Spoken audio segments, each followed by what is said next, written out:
쓴소리를 들을 수 있는 믿음이라는 제목으로 하나님 말씀 증거하도록 하겠습니다. 유다왕 7대 왕 여호사밧에 대해서 살피고 있습니다. 여호사밧을 선한 왕이라고 정의를 내렸습니다. 그 유다의 3대 선한 왕 그러면 여호사밧, 그다음 히스기야, 요시야 이렇게를 듭니다.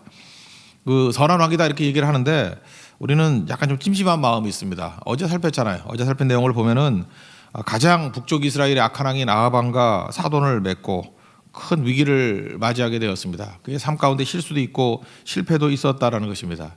근데 어떻게 선한 왕인가 뭐 이런 느낌을 받아요. 근데 여러분 잊지 마십시오. 선한 사람 한 명도 없습니다. 의인 없나니 하나도 없다 그러잖아요. 100% 선한 사람도 없고 100% 악한 사람도 없다. 그걸 꼭 알아야 된다는 것입니다. 그래서 천국에는 누가 가느냐? 100% 선한 사람이 가는 게 아니고 회개한 사람이 가는 거라 그러잖아요. 그런 의미에서 우리 여호사밧의 강점은 뭐냐면 이게 돌이키는 능력, 그것 때문에 선한 왕이다 이렇게 말할 수 있다는 것입니다. 다윗도 마찬가지잖아요.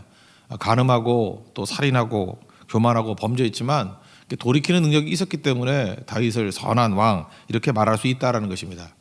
어쨌든 불순종으로 말미암아 아합 왕과 이렇게 전쟁을 같이 동맹으로 하다가 아람 왕에게 쫓겨가지고 아합은 죽고 여호사밧은 부사일생으로 살아 돌아왔습니다. 그러니까 그때의 그 느낌이 어떻겠어요? 뭐 안도하겠죠. 죽다 살았다 뭐 이런 느낌이 있었을 것입니다. 1절을 한번 읽겠습니다. 시작. 유다 왕 여호사밧이 평안히 예루살렘에 돌아와서 그의 궁으로 들어가니라. 여기서 평안히 돌아왔다고 말하지만 이건 내용은 구사일생이죠. 뭘 느꼈겠습니까? 죽고 사는 것이 하나님 손에 달려 있구나. 이렇게 생각을 했을 것입니다. 내 삶은 주의 것이지 내가 뭐 신경 쓴다고 되는 게 아니다. 아합 왕은 살라고 변장까지 했지만 죽었고 왕복을 그대로 입고 나갔던 여호사밧은 포위됐지만 또 살아나는 일들이 있더라는 것입니다. 황궁했습니다. 안도하는 마음이 있었을 것이고 또 굉장히 긴장되고 피곤한 모습이었을 것입니다. 그럼 여러분들 뭘 기대합니까? 이제는 좀 쉬자, 이제는 좀 안도하자, 뭐 이런 마음이 있을 거 아니에요? 근데 돌아오는 이 여호사밧을 맞이한 선지자가 있는데 예후입니다. 예후, 그 아버지가 그 아사왕 때, 그 여호사밧의 아버지 아사왕 때 그 쓴소리 많이 했던 하나니라는 선견자가 있었죠. 하나니의 아들이 또 예후예요. 이 집안은 하여튼 쓴소리 가문입니다. 아버지도 쓴소리, 하나니도 쓴소리, 예후도 쓴소리. 그렇게 전쟁에서 구사일성으로 돌아온 여호사밧에게 지금 굉장히 쓴소리를 한다는 것입니다. 2절을 한번 다 같이 읽겠습니다. 시작. 하나니의 아들 선견자 예후가 나가서 여호사밧 왕을 맞아 이르되 왕이 악한 자를 돕고 여호와를 미워하는 자들을 사랑하는 것이 옳으니까 그러므로 여호와께로부터 진노하심이 왕에게 임하리이다. 여기서 악한 자를 돕고, 악한 자가 아합이죠. 어떻게 아합 같은 자를 돕고 여호와를 미워하는 자 누구예요? 이거 아합이죠. 아합과 이세벨. 그들을 사랑하는 것이 옳으냐라고 하면서 막 질책을 했다는 것입니다. 혹독한 어떤 책망을 했다라는 거예요. 여러분 같으면 이럴 때 어떤 반응을 보이겠습니까? 왕은 절대 권력자 아닙니까? 죽다 살아가지고 안도하고 있는데 이제 좀 쉬고 싶다 그러는데 오자마자 쓴소리 하더라는 거예요. 그때 부글부글 끓어오르고 분노가 치밀어 오를 수 있죠. 뭐 왕까지 아니래도 그렇습니다. 우리 뭐 대부분의 사람들이 피곤해 죽겠는데 힘들어 죽겠는데 그따위 소리를 해 하면서 이렇게 분노할 때가 되게 많지 않습니까? 아버지 아사가 그랬어요. 6대 왕 아사가 그랬어요. 그래서 41년 통치했는데 36년 동안은 잘 나가다가 3년은 아람 왕 의지하다가 어려움 당하고 이때 분노함으로 말미암아 2년 동안 발병 걸려서 누워 있다 죽었어요. 지금 아사 왕하고 여호사밧 왕하고 지금 보여주고 있는 거예요.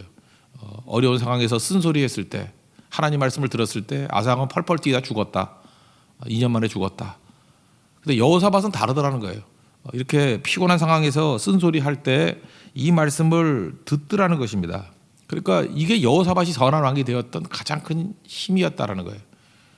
저도 그렇고 우리 성도들도 그렇고 우리도 이런 모습이 꼭 있었으면 좋겠습니다. 우리 상태가 안 좋을 수 있잖아요. 너무너무 어려움에 처할 수 있고 피곤할 수도 있고 막 눌려 있을 수도 있고 누가 말해도 이렇게 좋은 말 안 나오는 상황이 될 때 그때 하나님 말씀이 위로의 말씀이 오면 얼마나 좋겠습니까만은 어떤 때는요 이렇게 쓴소리로 올 때가 있다라니까요. 그때도 이거 하나님 말씀이구나 하고 그 고비를 넘겨야 돼요. 아멘. 나를 불쌍히 여겨 주십시오. 다시금 하나님 말씀 앞에 엎드리기를 원합니다. 그러면 그때부터 사람 도약이 되는 순간이라는 거예요. 이걸 넘겨야 된다는 거예요. 다윗 왕도 그러지 않았습니까? 뭐 범죄했어요. 범죄했고 살인도 하고. 근데 왕이잖아요. 1년쯤 지났잖아요. 나단 선지자가 와가지고 뭐 얘기하더니만 네가 그 사람이다 하고 질책했을 때 꼬꾸라져서 내가 바로 그 사람입니다. 하나님 앞에 범죄했습니다. 그 쓴소리 들었을 때 다윗이 일어서지 않았습니까? 성경에서 쓰임받는 사람들 보면요, 이렇게 범죄 안 한 사람들이 아니고 하나님의 쓴소리를 할 때 그 말씀을 듣고 회개하고 돌아오는 사람들이에요. 겸손하게 엎드릴 줄 아는 사람, 그게 돌아오게 되었다는 것입니다. 오늘 우리가 새벽에 나온 우리 성도들 각자 처지가 다 다르겠지만 우리에게도 하나님께서 이렇게 쓴소리로 다가올 때가 있어요. 그때에 절대로 분노로 대응하지 않았으면 좋겠어요. 그죠? 이게 항상 그냥 엎드리고 너무너무 힘들면 입이라도 다물고 좀 참다가 하나님 말씀 맞습니다. 나를 불쌍하게 해 주십시오. 그럴 때 도약하게 된다라는 것입니다. 이게 오늘 중요한 메시지예요. 여호사밧의 강점은 여기에 있었다는 거예요.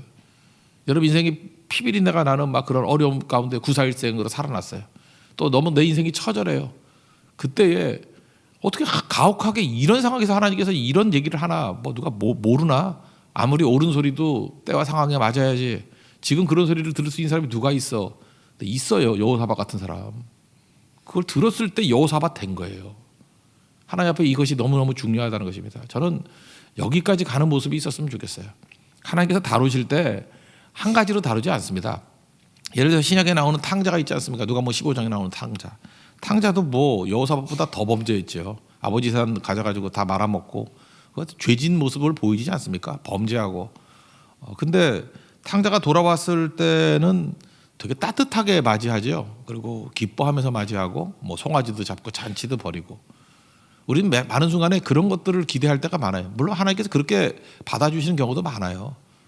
회개하고 돌아오면 탕자가 돌아올 때 기뻐하는 아버지 같이 이렇게 맨발로 뛰어나가고 기쁨으로 뛰어나가서 맞이하는 경우도 있어요.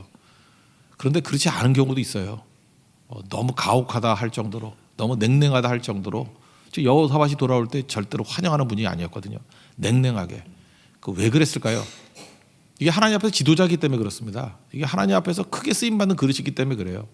저는 목회를 하면서 잘 모르겠어요. 뭐가 맞는 건지. 성도마다 하나님께서 케이스 바이 케이스예요. 이게 다르더라고. 어떤 성도는 야, 저 정도 범죄하고 돌아오면 하나님께서 뭐 이렇게 바닥에 굴려가지고 뭔가 큰 어려움을 통해가지고 다시 쓰시겠지 이런 사람이 있는데 안 그래요. 또 하나님께 너무 환대하고 그래서 뭐 옆으로 볼 때 그래요. 이거 죄도 지을만하네. 뭐 이런 느낌이 들 정도로. 신질은 아니지만 그죠. 내용은 잘 모르지만 저렇게 그냥 쉽게 넘어가나? 그러니까 하나님이 좀 너무 말랑말랑해 보이네. 뭐 이럴 때도 있어요. 반면에 어떤 사람은요, 뭐 그렇게 악한 자도 아닌데 하나님께서 좀 이렇게 가혹하게 다루시는 경우가 있는 것 같아요. 작은 건데도 불구하고 철저히 훈련시키시고. 그게 모세 같은 사람 아니에요. 모세 좀 잘못했어요. 40년 동안 광야 굴리고 뭐 항상 그러잖아요. 그렇게 충성했던 모세 가나안 땅에 못 들어가고 좀 가혹하다고 느끼지 않아요? 그런 것도 있지 않습니까? 근데 제가 이렇게 공통점을 찾아본다 그러면 뭐 100%는 아닌 것 같아요. 한 80%, 90% 정도는 하나님께서 큰 그릇으로 사용하시는 사람들은 기준이기 때문에 좀 이렇게 가혹하게 다루는 부분이 있는 것 같아요. 그때에 이 사람들이 언제 확 일어서는지 아십니까? 그럼에도 불구하고 들을 때, 듣는 귀가 있을 때 하나님께서 귀중하게 사용해 주시더라는 거예요. 우리가 뭐 그거 판단할 수는 없잖아요. 하나님께서 어떻게 이끌어 가시든지 뭐 따뜻하게 환영을 해주든지 아니면 가혹하게 우리에게 냉랭한 반응을 보이든지 그거에 관계없이 주님 앞에 엎드리는 게 되게 중요하다고 생각을 합니다. 주님 음성 듣기를 원합니다. 따뜻한 말씀에도 아멘하고 가혹한 말씀에도 아멘하게 될 때 그때 일어서게 된다는 거예요. 왜 그럴까요? 베드로전서 2장 9절 보니까 우리는 택하신 족속이고 왕같은 제사장이기 때문에 우리 다 부르심 입은 종들 아닙니까? 그죠? 그래서 하나님께서 이렇게 철저하게 다루시는 부분도 있다라는 것입니다. 그리고 그 다음에 그것만 있는 게 아니고 또 이후에 하나님께서 또 따뜻하게 대해주는 부분도 물론 또 있겠죠. 그런 것들을 또 품을 줄 아는 우리 하나님의 종 되기를 바랍니다. 오늘 그 아사 왕과 여호사밧의 내용들을 비교하면서 많은 순간에 우리가 아사의 길을 걸어갈 때가 되게 많아요. 아사는 분노했죠. 하나님과 질책했을 때 아람아가 왜 동맹하냐? 너 하나님 의지하지 않고 사람 의지하느냐? 맞는 얘기지만 듣기 싫거든요. 그때 하나님과 위대한 얘기 하잖아요. 16장 9절 보니까 전심으로 하나님은 감찰하셔서 전심으로 자기를 향하는 자들을 위하여 능력을 베푸신다. 근데 그거 승질내 가지고 16장 10절 보니까 성견자 하나님을 옥에 가두고 분노했고 크게 분노하고 그리고 백성 중에 몇 사람을 학대했다. 막 감옥에 집어넣고 그러다 끝났어요. 저는 우리가 하나님 앞에서 범죄하고 넘어질 수 있지만 끝나지 않는 인생이 되기를 원합니다. 여기서 끝나면 안 돼요. 분노하면 끝나요.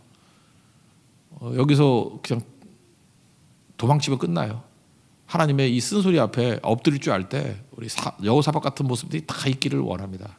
이게 이름하고 똑같은 거네요. 이름의 뉘앙스예요. 여러분 우리는 잘 모르지만 여기 뒤에도 나오지만 이제 재판관들 막 세우는 얘기가 나오는데 여호사밧이 뭐예요? 사밧이 이게 사사란 뜻이거든요. 사사. 그래서 하나님은 판관이시다. 그래서 그 새로 번역된 데는 사사기를 판관기라 그러잖아요. 판관이 뭐예요? 재판관이다. 하나님은 재판관이시다. 판관이시다. 그런 뜻이거든요. 그러니까 우리가 어떤 걸 하든 간에 마지막 판단은 누가 하시는 거예요? 하나님이 하신다. 그거를 믿고 의지해서 주님의 어떤 때는 따뜻한 말씀에 대해서도 순종하지만 쓴소리 들을 때도 순종함으로 말미암아 다시금 일어설 수 있는 우리 하나님의 종 되기를 바랍니다. 잘 순종했더니 그 다음에 또 좋은 얘기도 하잖아요. 3절 한번 읽겠습니다. 시작. 그러나 왕에게 선한 일도 있으니 이는 왕이 아세라 목상들을 이 땅에서 없애고 마음을 기울여 하나님을 찾음이니이다 하였더라. 그러니까 세상에서 제일 복된 귀는 듣는 귀예요. 듣는 귀. 하나님께 듣는 귀를 주셨을 때 다시 힘을 얻는 거예요. 여러분 보세요. 아사도 범죄했고 불순종했습니다. 근데 안 들으니까 힘을 못 잊고 그 힘을 못 얻었다의 상징이 뭐예요? 병이죠. 발병 나서 죽었어. 2년 만에. 병상에 앓다 죽었어요. 우리 앓다 죽으면 좋겠어요? 근데 여호사밧도 마찬가지. 똑같이 범죄했지만 듣는 귀가 있었어요. 그랬더니 병으로 죽지 아니하고 다시 일어날 힘을 주신 거예요. 다시 일어날 힘. 그래서 다시 개혁을 합니다. 우리 17장, 18장, 19장, 20장 4장이 여호사밧 얘기인데 첫 번째 장에서 여호사밧만 했던 일이 뭐죠? 우상 타파를 했지만 또 하나 뭐예요? 백성들을 가르쳤다 그랬죠. 가르치는 일, 그 다음에 이 가르치는 것을 시스템화 시켰어요. 진짜 가르치고 순종하는지 안 하는지. 그 이후에 순종할 수 있는 시스템을 만들었다는 게 여호사밧의 내용이라는 것입니다. 듣고 순종할 때 또다시 개혁할 수 있는 힘을 얻는 거예요. 힘을. 우리 4절을 다 같이 읽겠습니다. 시작. 여호사밧이 예루살렘에 살더니 다시 나가서 브엘사바에서부터 에브라임 산지까지 민간에 두루 다니며 그들의 조상들의 하나님 여호와께로 돌아오게 하고. 여기 다시가 되게 중요한 거예요. 다시 나가서 뭐예요? 다시 힘을 얻었다 그랬죠. 다시 일어설 수 있는 힘을 어떻게 얻었습니까? 들을 때, 쓴소리 들을 때 얻는 거예요. 오늘도 여러분들 지금도 보면 나는 힘이 하나도 없어요. 나는 우울증에 빠져 있어요. 나는 아무것도 새롭게 할 힘이 없어요. 한번 곰곰이 생각해 보세요. 왜 내게 힘이 없죠? 말씀 듣는 힘이 없기 때문에 그래요. 듣지 않아서.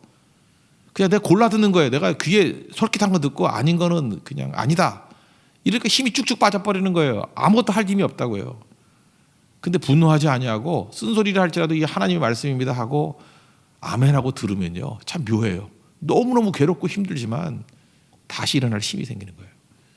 우리 여호사밧같이 이 힘을 얻을 수 있는 그런 모습이 꼭 있기를 원합니다. 이게 되게 중요한 거죠. 사무엘상 3장에 보면요. 1절에 엘리 제상 시대 때의 특징이 뭐냐면 하나님 말씀이 안 들렸어요. 전파도 안 되고 듣지도 않고 그 하나님 말씀이 희귀하고 이상이 흔히 보이지 않는다. 말씀이 사라졌어요. 왜요? 안 들으니까. 그러니까 이 시대 망하는 거죠. 반면에 사무엘의 특징이 뭐예요? 하나님 말씀을 듣기 시작했어요. 이때부터 힘을 얻고 일어나는 거예요. 우리 교회도 그렇고 가정도 그렇고 언제 새 힘을 얻고 일어서는지 아십니까? 말씀 들을 때. 근데 말씀이 뭐 내 구음에 맞을 때만 있나요? 어떤 말씀이라 할지라도 말씀을 들으면 힘이 생겨요. 여러분 믿습니까? 무조건 들어야 돼. 여호사밧 같이 실패하고 넘어지고 깨졌을 때 다시 쓴소리가 한다 할지라도 들으면 힘을 얻어요. 이게 오늘 핵심이라니까. 들어야 돼요. 들어야 돼요. 그 영어 스펠링에는 좀 다르지만요. 그 히브리 음화에서는 어원이 똑같아요. 그 순종이라는 말하고 듣는다라는 말하고 어원이 똑같아요. 오베디언스, 오디오 똑같아요. 어원이 똑같아요. 그 오베디언스 순종이잖아요. 순종. 그죠? 순종, 오디오. 이게 듣는다 이제 오디오. 그 듣는 거에서 순종이 나오는 거예요. 누가 순종할 수 있습니까? 듣는 사람이에요. 같은 데서 나왔다니까요. 영어 스페링은 뭐 O로 시작하고 AU로 시작해서 다른 것 같이 보이지만 어원은 똑같아요. 오디오에서 오베디언스가 나왔어요. 듣는 데서 순종이 나왔다고요. 여호사밧은 왜 위대한 왕이 되었습니까? 왜 선한 왕이 되었습니까? 들었어요. 그는 오디오가 있었어요. 그래서 오베디언스, 순종했다고. 이게 우리에게도 너무너무 중요한 말씀이라고 생각을 합니다. 듣고 난 다음에 이제 순종이니까 오베디언스 듣고 순종해 하려고 그러니까 제도를 개혁했죠. 이때 사법부 개혁을 해요. 자기 이름이 뭐라고요? 하나님이 재판관입니다. 그래서 각지에 재판관을 왜 세웠냐면 하나님 말씀이 실천되도록 세운 게 재판관이에요. 이거 뭐 판단한다 그런 뜻보다도 하나님 기준대로 살기를 원합니다. 이게 재판관, 판관을 여기저기 세웠다는 것입니다. 율법의 정신은 두 가지라 그랬죠. 가난한 자가 얻게 하라. 우리가 하나님 말씀 붙들고 행동에서 해야 될 일이 뭐냐면 가난한 자 얻게 하는 거. 또 하나는 억울한 자 얻게 하는 거. 특별히 여호사밧의 개혁에서 가장 중요한 거는 억울한 자가 얻게 하는 거예요. 억울한 자가 얻게 하라. 교회에서도 보면 자꾸만 이게 억울한 일이 생겨. 불공정하면 억울하거든요. 억울한 일이 잠깐 생기면은 이게 쌓이다 보면은 나중에 이게 터지죠. 곪게 되죠. 그러니까 겸손하게 뭐 가까운 사람, 아는 사람 이게 문제가 아니라 항상 억울한 자가 없게 만드는 거. 이게 너무너무 중요한 거예요. 어떤 사람은 뭐 사랑으로 한다 뭐 이렇게 하다 보면은 나중에 억울한 자가 생기잖아요. 뭐 예를 들어서 뭐 선교한다 그러면 선교 뭐 후원을 막 해줘요. 그러면 하는 사람 얼마나 하나님을 사랑하는 마음으로 하겠습니까? 근데 어떤 사람 가만히 앉아 있어 보니까 어떤 사람은 뭐 그냥 공짜로도 가는 것 같고 뭐 희생도 없이 가는 것 같이 보이고 나는 피땀 흘려서 어떤 때는 허리가 휠 정도로 일해가지고 해서 가는 것 같이 보이고 나중에 그게 헌신이 식는다니까요. 그래서 억울함이 생기고 제가 그 세인트 메리스 철치 얘기했죠. 텍사스에 있는 교회 그 6천만 불 헌금 들어왔는데 29만 불 빼놓고 다 내놨다는 것, 딴 교회 줬다는 것. 이유가 뭐예요? 성도들의 이런 불공정함, 억울함 이런 게 커져가지고 헌신이 메마르면 안 되는 거잖아요. 그래서 여러분 이 헌신도 쉬운 게 아니에요. 헌금도 쉬운 게 아니에요. 좋은 일도 쉬운 게 아니에요. 항상 물어봐야 돼요. 겸손하게 하나님 앞에 이게 가난한 자 없게 하는 거냐. 이것만 마저도 안 되고 또 하나 억울한 자가 없게 하느냐. 이게 계속 균형을 잡아가야 되는 거. 우리는 뭘 해도 항상 균형을 잃어버릴 때가 있다는 것입니다. 이 균형을 잡기 위해서 여호사밧이 제도화하는 거예요. 사법부 개혁을 하는 거고. 그 내용을 한번 보겠습니다. 우리 5절, 6절, 7절 한번 보겠습니다. 시작. 또 유다 온 나라의 경관 성읍에 재판관을 세우되 성읍마다 있게 하고 재판관들에게 이르되 너희가 재판하는 것이 사람을 위하여 할 것인지 여호와를 위하여 할 것인지를 잘 살피라. 너희가 재판할 때 여호와께서 너희와 함께 하심이니라. 그런즉 너희는 여호와를 두려워하는 마음으로 삼가 행하라. 우리의 하나님 여호와께서는 불의함도 없으시고 치우침도 없으시고 뇌물을 받는 일도 없으시니라 하니라. 여호사밧 이름 뜻대로예요. 하나님이 재판관이시다. 올바른 재판을 할 수 있도록 판단을 할 수 있도록 붙들어 달라. 레위기에 보면요, 우리 이런 게 있다고요. 요즘에 우리나라 좀 사법제도가 다 개판이 돼버리는 것 같아. 무슨 얘기냐면 별로 공정하지 않은 것 같은 느낌을 잠깐 받잖아요. 이유가 뭐냐면 이게 뭐 차별을 하는 것 같아. 가난한 사람들 괜히 더 잘해주는 것 같아. 그래도 안 되죠. 부자들 앞에서 오히려 권력자 앞에서는 또 깨는 것 같이 보이고. 둘 다 틀린 거예요. 권력 앞에 빌빌 대는 것도 잘못된 거고, 그렇다고 또 가난한 사람들에 대해서 뭐 과도하게 뭐 이렇게 편의를 봐주고 하는 거, 그것도 공정하지 않잖아요. 그 말씀이 레위기 19장 15절에 나오는데 이건 한번 찾아보죠. 레위기 19장 15절. 우리가 일상을 살면서 어떤 판단을 해야 되는지. 레위기 19장 15절. 이건 뭐 이스라엘 백성들은 항상 뭐 외우고 있는 겁니다. 그래서 이들은 구제도 많이 하고 도네이션도 많이 하지만 절대로 공정성을 깨지 않아요. 레위기 19장 15절 다 같이 읽겠습니다. 시작. 너희는 재판할 때 불의를 행하지 말며 가난한 자의 편을 들지 말며 재력 있는 자라고 두둔하지 말고 공의로 사람을 재판할지며. 이거 얼마나 중요한 거예요. 근데 우리는 가난한 자를 두둔하는 걸 잘하는 줄 알아. 그것도 공정성을 깨는 거죠. 그거 악한 거죠. 가난하다고 무조건 편들어요? 또 반대로 힘이 있다고, 그죠? 권력자라고 해서 두둔하지 말라. 그건 뭐 당연한 거죠. 그 하나님 앞에서 이런 모습이 꼭 있어야 된다는 것입니다. 그래서 재판할 때마다 불의를 행하지 말며. 근데 이게 쉬운지 알아요? 한번 생각해 보세요. 제가 목사인데 우리 세계 교인이 뭐 이렇게 있어. 뭐 이렇게 자동차 이렇게 뭐 충돌 사고가 났어. 그리고 이거 딱 보니까 우리 교회 교인이야. 그리고 옆에 보니까 불교 신자야. 제가 보니까 우리 성도가 좀 잘못한 것 같아요. 그러면 어떻게 하길 여러분 원해요? 그냥 좀 가만히 있을 거지만 혹시 원한다 그러면 막 거짓말해 주길 원하죠. 아니라고 이 사람이 막 끼어들어 있게 했다고 막 그러길 원하죠. 그러면서 또 그렇게 또 공정하다 그래가지고 아니야 이 불교 신자 이 부디스트가 오라요. 그러면 여러분 뭐라 그랬어요? 저거 목사 맞아. 누구 편을 드는 거야? 실제로 그렇다니까요. 그게 뭐 작은 뭐 극단적인 얘기일지 모르지만 실제로 살아보세요. 인간관계 속에서 공정해지는 게 쉬운 일이 아니라고요. 그러니까 하나님께서 율법으로 주시는 거 아니에요. 공정해라. 가난하다고 편들어도 안 되고, 그렇죠? 또 힘 있다고 굴복해서도 안 되고. 불의를 행하지 마는 건 뭐냐면 가난한 자에 편들지 말고 세력 있는 자라고 두둔하지 않는 것, 그걸 하는 거예요. 이거를 시스템화 시켰다는 거예요. 철저하게. 이게 하나님을 위한 것이냐, 이게 하나님의 법이냐. 이 나라 이민 가서 살고 싶어요, 그죠? 이런 나라 만든다 그러면 이게 뭐 정의의 나라가 되지 않겠습니까? 그리고 좀 더 나가서요, 정교 분리를 해요. 정치와 또 종교 쪽에 분리가 일어나게 된다는 것입니다. 마지막 읽겠습니다. 8절부터 11절까지 읽겠습니다. 시작. 여호사밧이 또 예루살렘에서 레위 사람들과 제사장들과 이스라엘 족장들 중에서 사람을 세워 여호와께 속한 일과 예루살렘 주민의 모든 송사를 재판하게 하고 그들에게 명령하여 이르되 너희는 진실과 성심을 다하여 여호와를 경외하라. 어떤 성읍에 사는 너희 형제가 혹 피를 흘림이나 혹 율법이나 계명이나 율례나 규례로 말미암아 너에게 와서 송사하거든 어떤 송사든지 그에게 경고하여 여호와께 죄를 범하지 않게 하여 너희와 너희 형제에게 진노하심이 임하지 말게 하라. 너희가 이렇게 행하면 죄가 없으리라. 여호와께 속한 모든 일에는 대제사 아마랴가 너희를 다스리고 왕에게 속한 모든 일은 유다 지파의 어른 이스마엘의 아들 스바랴가 다스리고 레위 사람들은 너희 앞에 관리가 되리라. 너희는 힘써 행하라. 여호와께서 선한 자와 함께 하실지로다 하니라. 이 보통 뭐 사법제도 얘기할 때 이때 처음으로 이게 종교적인 일과 또 일반 그 공적인 일을 나눴다, 뭐 이렇게 얘기를 하더라고요.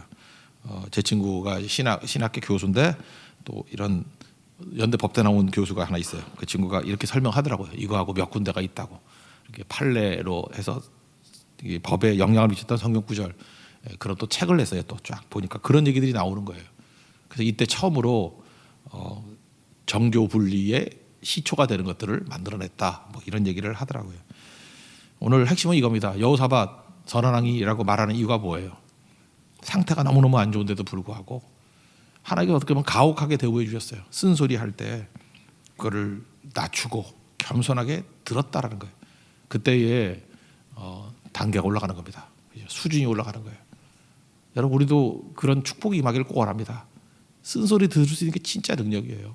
잘 듣고 순종하면 하나님께서 우리가 상상도 못하는 일들을 주신다는 거예요. 그리고 이렇게 잘 들으면 더 중요한 건 뭐냐면 다시 일어날 힘이 생겨요. 내가 안 들으니까 힘이 안 생기는 거예요. 하나님 말씀 들으면 무조건 힘이 생깁니다. 듣기 힘든 말도 들으면 힘이 생겨요. 듣는 귀, 그거는 힘이 생기는 거예요. 힘이 생기는 거. 그래서 들었던 말씀을 우리의 순종화시키는 거. 오디오에서 오베디언스, 순종이 나왔다 그랬죠. 말씀의 생활화가 이루어지는 그 여호사밧 같은 능력이 나타나는 하나님의 종 되기를 축원합니다. 자리에서 일어나겠습니다. 내 삶은 주의 것 찬양하겠습니다.